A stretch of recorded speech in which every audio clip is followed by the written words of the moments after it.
Selamat malam saudara, musim kampanye para calon presiden telah tiba. Kini para capres dan cawapres berebut menggalang dukungan, menebar janji dan beradu program. Barometer mulai hari ini hingga sebulan ke depan akan menghadirkan perbincangan terbuka dengan setiap calon presiden. Dan untuk barometer spesial hari ini kita hadirkan Yusuf Kala sebagai tamu pertama.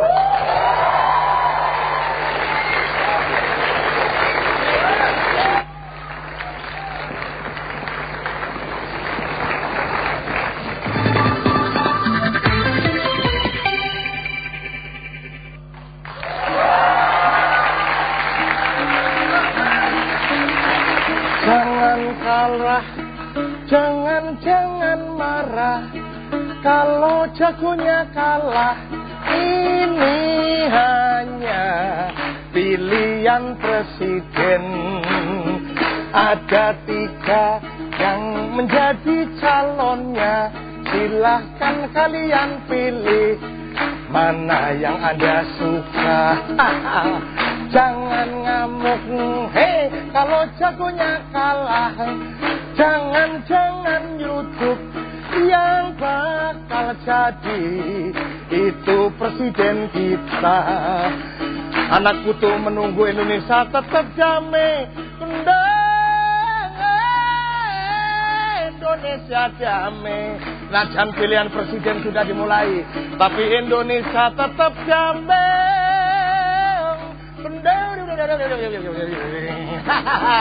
Jangan marah, jangan marah kalau jagonya kalah.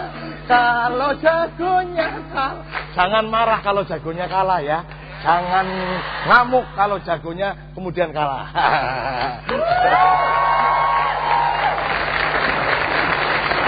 Ya, terima kasih Mas Muhammad. Terima kasih. Ya. Saudara, malam ini Barometer Spesial akan menghadirkan sejumlah panelis yang akan berbincang-bincang dengan para calon presiden kita nanti. Ada J. Kristiadi, Komarudin Hidayat. Selamat malam Bapak-Bapak. Ada Moza Paramita dan Henry Saparini. Selamat malam Ibu-Ibu.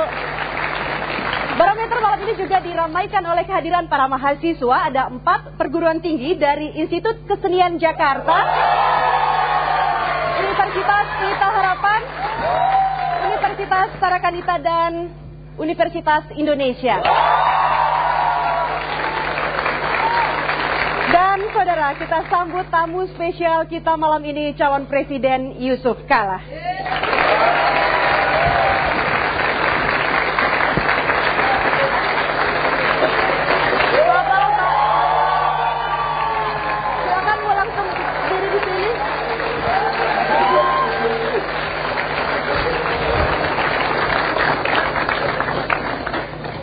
Selamat malam, Pak Kala. Selamat malam. Ada yang mau dipersiapkan sesuatu Pak sebelum ditanya? Calon presiden terkaya di antara capres-capres yang lain. Oh, bukan. Bukan Pak. Yang terkaya Prabowo. Itu cawapres.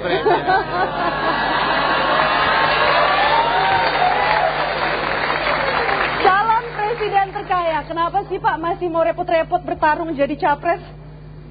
Yap, suatu upaya, niat, dan cita-cita untuk memajukan bangsa tidak ada hubungannya dengan berapa kita punya kemampuan, tapi berapa ide dan berapa kemampuan kita menjalankan cita-cita itu. Cita-citanya seperti apa Pak konkretnya? Bangun bangsa yang baik, mensejahterakan rakyat, memperkuat bangsa, memuliakan bangsa ini, dan mencapai tujuan-tujuan kita itu. Itu memang kelihatannya suatu tujuan yang apa yang disebut konstitusi, tapi itu tujuan kita, memajukan bangsa ini yang lebih baik daripada sebelumnya. Saya bilang tadi capres terkaya, mungkin kita sama-sama bisa melihat di layar monitor ini harta kekayaan calon presiden Pak, 303 miliar rupiah ya Pak. Masih ada dolarnya lagi nggak Pak? Apa? Masih ada dolarnya lagi nggak selain 300 miliar lebih ini? Rupiah semua, ada sedikit kali. Cinta Indonesia dong, cinta rupiah. Kalau dipakai kalau keluar negeri. Pak, tadi Bapak mengatakan untuk mengabdi kepada bangsa negara. Kalau bagi saya itu terdengar klise karena hampir semua orang mengatakan mengabdi kepada bangsa dan negara. Memang itu tujuannya. Ya klise bagaimana, cuma memang itu intinya. Tapi biasanya seorang JK itu dikenal sangat spontan untuk menjawab, tidak punya jawaban-jawaban yang klise gitu Pak. Saya kira Pak meskipun kaya, tapi saya ingin menunjukkan apakah Bapak masih tidak lupa pakai sepatu JK Pak. Oh masih. Oh masih. Jadi meskipun kaya tapi tetap merakyat Pak ya. Sepatu lokal buatan Tetap Cibaduyut. Lokal. Jadi JK itu apa? J Kristiadi atau apa Pak? Waduh juga itu. Inisialnya sama ya Pak ya. Sama. Pak Kristiadi. Tapi pakai apa? Iya karena saya belum kebagian dari Pak Yusuf, jadi pakai sepatu yang ada saja Pak.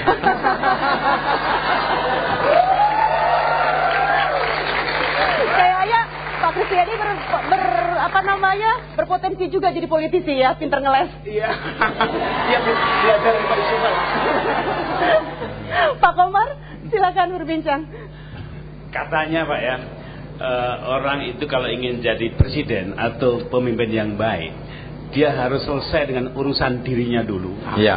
Sehingga ketika dia menjadi politisi, itu kesana dia memberi bukan mengambil, menyumbang bukan mengeruk gitu. Sebab ada di antara politisi malah jadi tukang keruk. Nah, pertanyaan saya, apakah Bapak Bang sudah selesai urusan sendiri sehingga keluar untuk memberikan segalanya untuk bangsa? Bapak siapa tahu Bapak punya agenda karena Bapak kan pedagang. Nah, ini apa sudah selesai dan bisa ngambil jarak antara saya sebagai bisnismen dan saya nanti jadi negarawan gitu. Gimana Pak? Ya justru itu, bahwa dengan apa yang dicatat itu, walaupun tentu tidak semua ada bentuk uang, tapi ada bentuk perusahaan, tanah, macam-macam. Sebenarnya ada dua hal sebenarnya dalam hidup ini. Anda boleh punya banyak harta tapi kebutuhan juga banyak, itu juga tidak seimbang juga. Saya sendiri cukup dan kebutuhan juga tidak banyak. Seperti pakai sepatu murah kan sama, yang lain juga normal-normal aja kan. Jadi tidak dibutuhkan banyak, sehingga bagi saya tidak butuh suatu ekstra pendapatan. Tapi saya kira ada tambahan lagi Pak, karena Pak Yusuf itu punya basis keluarga yang sakinah, mawadah dan warahmah. Wah, sudah pintar. Iya. Itu modal besar Pak, modal besar. Itu sudah biasa ceramah di perkawinan kalau sudah diskon. Kadang-kadang Pak. Ini Pak Suskender tadi muji-muji soal sepatu lokal, soal keluarga yang sakinah. Mudah terjadi menteri ini nanti di kabinet Pak JK. Saya kira di negara mana saja kita memilih presiden itu harus beres dulu.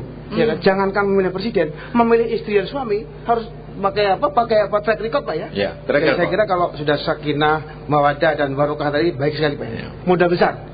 Insyaallah. Iya Mas. Iya, jadi kebanyakan muji nih Pak JK. Kalau ini saya deh kalau gitu mau protes. Saya cuma ibu-ibu, kalau yang lain ini pintar-pintar. Ya. Nama saya Moza Pak. Ya. Jadi saya, kan nggak tahu kali ya gitu. Saya Moza, saya ibu anak 2. Tadi Bapak bilang di awal bahwa keluarga negara yang sempurna atau negara yang bagus itu mulai kalau nggak salah dari ibu ya Pak. Iya. Tapi kesejahteraan ibu di Indonesia abis ngelahirin aja 3 bulan suruh masuk Pak. Kalau mau nyusuin susahnya setengah mati Pak. Bagaimana kebijaksanaan seperti itu ya Pak ya? Bisa menyusui ASI eksklusif. Paling penting, paling basic, tapi paling sering dilupakan. Jadi pengennya berapa bulan? Lo nggak 3 bulan, tapi selama 6 bulan ke depan di tempat kerjanya ada fasilitasnya. Sekarang boleh tunjuk.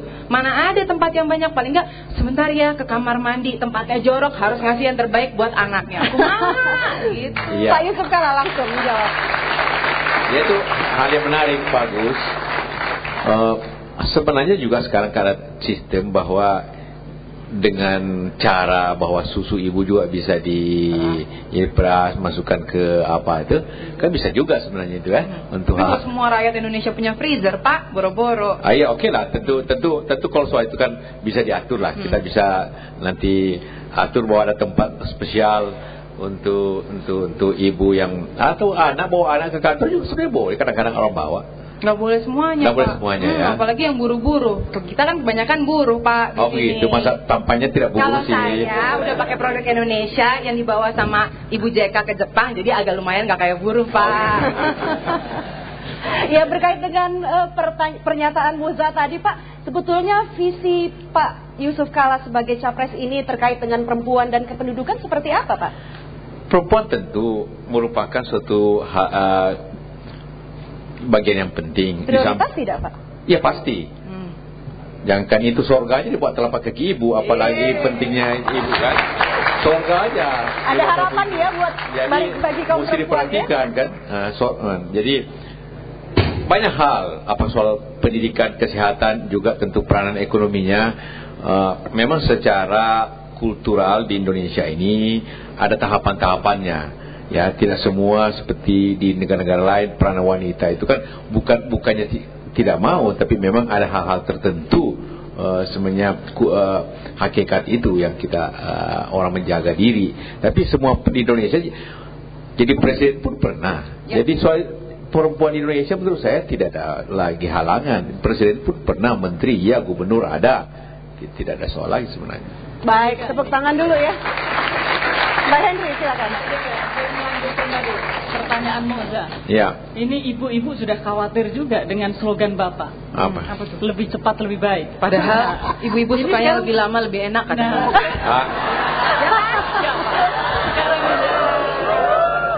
Bukan rahasia dia. Rahasia ibu harus diketahui oleh seluruh bapak. Tapi ini Pak, ini sekarang ibu-ibu mulai deg-degan lagi. Karena harga minyak dunia sudah mulai naik nih. Kalau kemudian Pak JK lebih cepat, lebih baik untuk juga menaikkan harga BBM, ibu-ibu bisa marah-marah ini Pak. Gimana Pak JK? Nggak kepilih lagi ya Pak? Ya, tapi yang pertama tadi saya katakan lebih cepat lebih baik itu pada jam kerja. Di luar jam kerja, ya silakan lambat-lambat. Nah, ya waktu tugas. Soal harga minyak bukan soal naik, jadinya berapa masyarakat itu memperoleh dari minyak itu. Nah, kita sekarang subsidi kita tinggi karena terlalu banyak pemakaian minyak di dua hal, di minyak tanah dan di listrik sebenarnya. Sekarang ini kita praktis sudah ganti BBM. Minyak tanah dengan LPG, berarti di situ tidak lagi dibutuhkan suatu kenaikan di minyak tanah nantinya. Kalau kita sudah ganti listrik totalnya dengan batu bara, tidak ada masalah lagi dengan diesel ke minyak tanah. Nah, memang tinggal nanti masalah pelanggan hari ialah premium. Premium itu yang pakai itu orang punya yang relatif mampu, karena mobil, punya motor relatif mampu. Jadi kalau naik terlalu tinggi itu BBM, kalaupun ada penyesuaian, yang kena orang tidak mampu. Dulu kena ya minyak tanah, sekarang nanti tidak kena lagi karena orang tidak pakai minyak tanah lagi. Ya, tapi ini kan Bapak harus menunggu sampai Oktober kalau tadi Bapak menang ya. Tapi harga minyak ini kan naiknya cepat sekali Pak. Kalau tiba-tiba kemudian ada kenaikan, apakah kemudian Bapak juga seperti yang lalu kemudian juga akan segera menaikkan dan mencabut BBM? Enggak, kan sebenarnya kenaikan minyak tanah itu selama tidak berlebihan lebih $100, itu kalau kenaikan BBM memang subsidinya naik, tapi revenue pendapatan juga naik. Iya, betul. Jadi sebenarnya equal pada harga sekitar 60-70. Tapi apabila melebihi itu memang sudah karena konsumsi kita terlalu besar. Artinya dicari cara lain dulu gitu. Iya. Dihemat secara teknologi. Jadi dipercepat konversi, dipercepat listrik diesel itu kan mengurangi subsidi besar sekali. Jadi dengan kisaran kisaran harga minyak dunia sekarang sekitar 60-an masih bisa bertahan ya? Masih bisa kita tutup dengan subsidi yang ada. Baik.